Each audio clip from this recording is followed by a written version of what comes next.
Very good morning my dear friends. आज मैं आप लोगों को एक विशेष प्रकार का कार्य एक्सेल में सिखाने जा रहा हूं। देखिए, आपको रिजल्ट बनाना सिखा रहा हूं और एक फॉर्मेट मैंने यहां बनाया हुआ है। इसे थोड़ा सा मैं जूम करके दिखाना चाह रहा हूं आप सभी को। देखिए, सबसे पहले हम यहाँ रोल नंबर लिखे हुए हैं, उसके बाद students name, Hindi, English, math, science, social, moral, GK, computer, उसके बाद टोटल, परसेंट और डिवीज़न। मीन्स यहाँ पे हम बच्चों का डेटा भरेंगे। यहाँ रोल नंबर, यहाँ स्टूडेंट का नेम, हिंदी में उसने कितना मार्क्स पाया है, इंग्लिश में कितना पाया है, science, social, moral, GK, computer में कितना, सारे विषयों में कितना मार्क्स पाया है उसने, और उसका कितना टोटल है, कैसे परसेंट निकलेगा, कैसे टोटल निकलेगा, कैसे डिवीज़न निकालेंगे, ये सारी चीज़ें मैं आपको यहाँ बताने वाला हूँ। तो ध्यान से आप वीडियो को देखते रहिए और तरीका समझ जाइए ताकि आप एक्सेल पे रिज़ल्ट आसानी से बना सकें। कुछ फंक्शन भी मैं आपको इसी में बताऊंगा। तो सबसे पहले शुरू करते हैं और डेटा की फीडिंग शुरू करते हैं। जब तक हम डेटा की फीडिंग करते हैं तब तक आप चैनल को सब्सक्राइब और लाइक कर दीजिए। चलिए, आप सभी ने सब्सक्राइब और लाइक तो कर ही दिया है और अब डेटा भी फीड हो चुका है, परंतु उसमें कुछ चीज़ें मैं आपको समझाना चाह रहा हूँ जिसे आप समझिए। यहाँ हमने 7 बॉयज़ या 7 स्टूडेंट्स का डेटा तैयार किया, 1 से 7 रोल नंबर तक फीड किया। स्टूडेंट का नेम लिखा। देखिए, स्टूडेंट का नेम जैसे हमने यहाँ पुनीत, गौरव, नैना लिखा हुआ है, तो आप इसके आगे इनका सर नेम भी लिखेंगे। तो यही इसीलिए मैंने सर नेम नहीं लिखा है। आप कैसे डेटा में एडिट करेंगे। पुनीत लिखा हुआ, आपको मान लीजिए मौर्य लिखना है, तो क्या करिएगा, यहाँ डबल क्लिक करेंगे। क्या करेंगे, डबल क्लिक करेंगे, स्पेस, और उसके बाद आप MAURYA मौर्य आपने लिख लिया।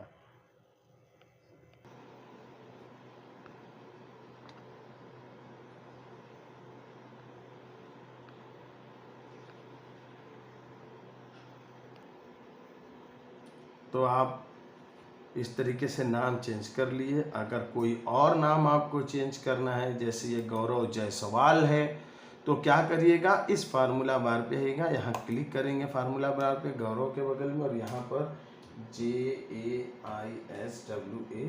जायसवाल आपने टाइप कर दिया। तो इस तरीके से एडिट कर सकते हैं। एक चीज़ और, अगर साइज बढ़ाना चाहते हैं आप थोड़ा बहुत, तो कैसे बढ़ाएंगे, मैटर को सेलेक्ट करिए। अब जैसे 12 की जगह 14 करना चाहते हैं तो यहाँ पे 14 कर दीजिए। देखिए, साइज़ बढ़ गई। साइज़ तो बढ़ गई, लेकिन ये रेंज आपका कम पड़ गया। तो यहाँ बी और सी के बीच में 2 तीर बनेगा ऐसे काले रंग का। ऐसे पकड़ के आप अपने डेटा का ये जो जगह है बीच का, उसको घटा बढ़ा सकते हैं। ठीक है, अब ध्यान से देखिए। अब मुझे क्या करना है, हमने सबका डेटा यहाँ फिल कर लिया है, और याद रहे सबको हमने 50 में से मार्क्स दिया है, 50 में से। ठीक है, तो टोटल हमें निकालना है। तो एक सरल तरीका, यहाँ पर इक्वल बटन हमने दबाया और यहाँ पर फार्मूला बार के ऊपर यहाँ पर ऑटो सम, ये सिग्मा की तरह दिख रहा है, ये देख रहे हैं ना, ये सिग्मा की तरह दिख रहा है यहाँ पर। ठीक है, ऑटो सम दिखेगा, वहाँ क्लिक करेंगे। क्लिक करेंगे जब आप, तो देखिए ऐसे रेंज आ जाएगा, डेटा रेंज वो सेलेक्ट करेगा, इंटर करेंगे, वो आपका टोटल निकाल दिया। एक तरीका और देखिए, क्या करना है आपको, इक्वल करना है। क्या करना है, इक्वल बटन दबाना है, लिखना है सम। क्या लिखना है, सम। सम के बाद आपको ब्रैकेट लगाना है। ब्रैकेट के बाद सेल एड्रेस देना है। सेल एड्रेस कहाँ से देंगे, आपको प्रीवियस वीडियो में मैंने सेल एड्रेस बताया था कहाँ से सेल एड्रेस देते हैं। तो ये देखिए, C10 से हमें जोड़ना है। कहाँ से जोड़ना है, C10 दिख रहा है आपको, ये C नंबर कॉलम और 10 नंबर रो। C10 से हमें प्लस करना है। तो इक्वल सम ब्रैकेट के बाद C10 लिखेंगे। जब आप C10 लिखेंगे ना, तो वह सेल घेरा हो जाएगा नीले कलर से कि इस सेल से आपको प्लस किया जा रहा है इस मैटर को। उसके बाद सेमी कोलन लगाएंगे। सेमी कोलन का मतलब होता है कि मैं यहाँ से यहाँ तक जोड़ा हूँ। कहाँ तक, इसका एड्रेस J10, तो यहाँ लिखेंगे J10। दिख गया। अब देखिए क्या हुआ, डेटा पूरा रेंज हो गया, नीले रंग का रेंज, डेटा रेंज पूरा सेलेक्ट हो गया। उसके बाद एंटर बटन दबाइए, ये प्लस हो गया। एक तरीका और है, इक्वल करेंगे।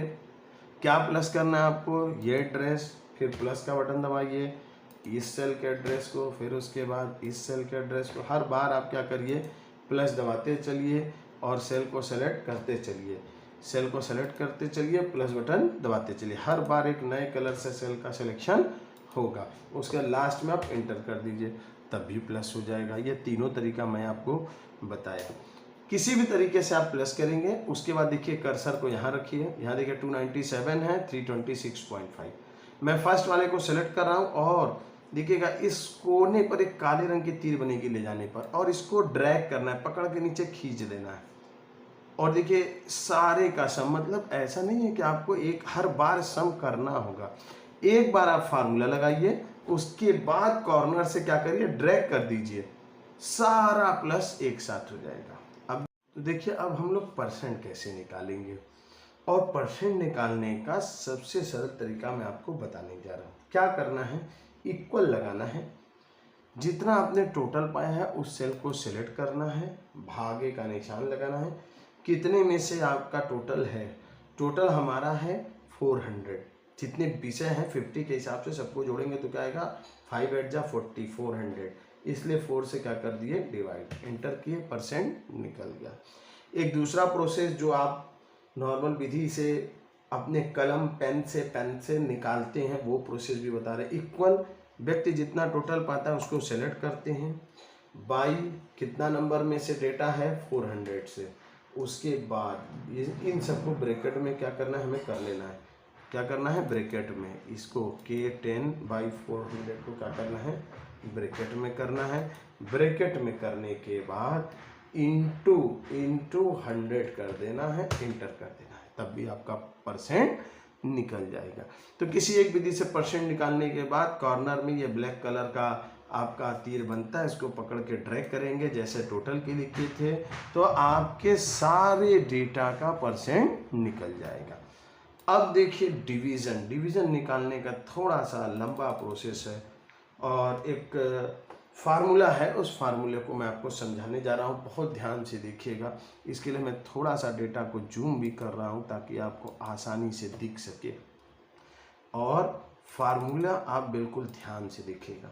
इक्वल लगाएं, क्या लगाएं, इक्वल, उसके बाद हमने लिखा इफ मतलब होता है यदि, उसके बाद ब्रैकेट लगाएंगे, यदि, ध्यान से सुनिएगा, जहां परसेंट पाया उस सेल को हम सेलेक्ट करेंगे। यदि इस सेल का एड्रेस बड़ा है, मतलब ग्रेटर देन और इक्वल, बड़ा है या बराबर है किससे, 75 से, तो कॉमा लगाएंगे, तो इन्वर्टेड कॉमा में लिखेंगे, तो व्यक्ति को डिस्टिंक्शन मिलना चाहिए, DISTINCTION, तो व्यक्ति को क्या आना चाहिए, डिस्टिंक्शन। ध्यान से देखिएगा, इफ यदि उस सेल का परसेंट बड़ा है या बराबर है 75 के, तो क्या आना चाहिए, डिस्टिंक्शन। यहाँ कॉमा लगेगा, उसके बाद इन्वर्टेड कॉमा में डिस्टिंक्शन, फिर कॉमा लगेगा, फिर ध्यान से रखिएगा, फिर हम क्या लगेंगे, इफ फिर से वही बात, यदि, फिर इफ के बाद ब्रैकेट लगाएंगे, वही सेल एड्रेस L9 की वैल्यू बड़ी है या बराबर है, L9 की वैल्यू या तो ज़्यादा है या बराबर है किसके, 60 के। यदि 60 के बड़ा या बराबर होगा तो क्या होगा, फर्स्ट क्लास आएगा, इसलिए यहाँ लिखेंगे FIRST, तो क्या आएगा, फर्स्ट आएगा, फिर कॉमा लगाएंगे, फिर लिखेंगे इफ यदि क्या, L9 की वैल्यू बड़ी है या बराबर है 45 के, कॉमा, तो क्या आएगा, सेकंड, क्या आएगा, SECOND, तब वो सेकंड पोजीशन पे आएगा, फिर कॉमा लगाएंगे, फिर इन्वर्टेड कॉमा में लिखेंगे यदि, फिर ब्रैकेट लगाएंगे, L9 की वैल्यू बड़ी है या बराबर है 33 के, 33 से या तो ज़्यादा होगा या बराबर होगा, तब क्या आएगा, व्यक्ति थर्ड आएगा, तब यहाँ क्या टाइप करेंगे, थर्ड, इन्वर्टेड कॉमा बंद, कॉमा लगाए। और यदि इन सब में से कुछ भी नहीं है, मतलब ना तो वो डिस्टिंक्शन पा रहा है, ना फर्स्ट है, ना सेकंड है, ना थर्ड है, तो इसका मतलब वह क्या है, फेल है। तो अब कुछ नहीं लिखना, इफ उफ नहीं लिखना, सीधे इन्वर्टेड कॉमा में फेल लिख देंगे, क्या लिख देंगे, फेल। उसके बाद ब्रैकेट, इन्वर्टेड कॉमा बंद करेंगे, कोई कॉमा वामा नहीं लगाना है। अब क्या करना है, ध्यान से देखिए, 1 2 3 4 ब्रैकेट आपने खोला था, और 4 ब्रैकेट 1 2 3 4 चारों को बंद करके एंटर बटन आप प्रेस कर दीजिए। जब एंटर बटन आप प्रेस कर देंगे तो एंटर बटन जब प्रेस करेंगे तो उसके बाद आपको एक फंक्शन, जब आप एंटर करेंगे तो ऐसा एक एरर आएगा। इस एरर से आप घबराइएगा नहीं। देखिए मैं जानबूझ के इस एरर को लाया हूँ, इससे आपको जानकारी मिलेगी। देखिए यहाँ ये थर्ड पे आके रुक जा रहा है, इसलिए कि फेल वाले को हमने इन्वर्टेड कॉमा में बंद ही नहीं किया है, इसीलिए वह एरर आ रहा है। अब देखिए हम जब इन्वर्टेड कॉमा में बंद करके एंटर मारेंगे तो उसके बाद अब क्या कर रहा है, फिर से आपको कोई ना कोई मैसेज वो दे रहा है। और जब आप एंटर मारेंगे, जब यहाँ इन्वर्टेड कॉमा में इसको क्लोज कर देंगे और एंटर मारेंगे तो उसके बाद कोई ऑप्शन नहीं आएगा। ये जगह आप यहाँ पे इंक्रीज कर लीजिएगा। और उसके बाद डिवीज़न सबका निकालने के लिए बहुत सिंपल सा प्रोसेस जो आपको बताएं, एक बार सिर्फ आपको फार्मूला लगाना होता है और हर बार क्या करिए, यहाँ से ब्लैक लेके ड्रैग कर लीजिए तो यहाँ पर देखिए डिस्टिंक्शन निकल जाएगा। हर तरीके का है। देखिए एक व्यक्ति फेल भी हुआ, एक व्यक्ति फर्स्ट भी आया, एक व्यक्ति सेकंड भी आया, एक व्यक्ति थर्ड भी आया है, 2-3 लोग डिस्टिंक्शन भी आए हैं। तो हमने डेटा ही ऐसा भरा हुआ था कि हर किस्म का डाटा आपको मिल जाए, ताकि आपको समझ में आ जाए कि आपने जो किया था वो बिल्कुल फार्मूला सही लगाया हुआ है। ठीक है, तो इस तरीके से आपको मैंने अभी इस एक्सेल पर रिजल्ट बनाना सिखाया। अब ध्यान से देखिए कि रिजल्ट बनाने के बाद अभी इस डेटा को जब हम यहाँ से प्रिंट प्रीव्यू पे देख रहे हैं तो ये डेटा बिल्कुल सादा सादा दिख रहा है। तो यहाँ लाइनिंग बॉर्डर कैसे लगता है वो अब आपको समझाने जा रहा हूँ, और वो बॉर्डर कैसे लगता है वो अभी समझ लीजिएगा। मैटर को सेलेक्ट करिएगा, सेलेक्ट करने के बाद यहाँ आएंगे, लाइन बॉर्डर आएगा, ड्रॉ बॉर्डर के ऊपर यहाँ ऑल बॉर्डर पे क्लिक करिएगा और देखिए सबके चारों तरफ बॉर्डर लग गया और इस तरीके से हमारा डेटा बॉर्डर के साथ दिखने लगा। तो आगे की जानकारी मैं दूसरे वीडियो में आपको दूंगा और आगे एक्सेल सीखने के लिए अन्य वीडियो को देखते रहिए।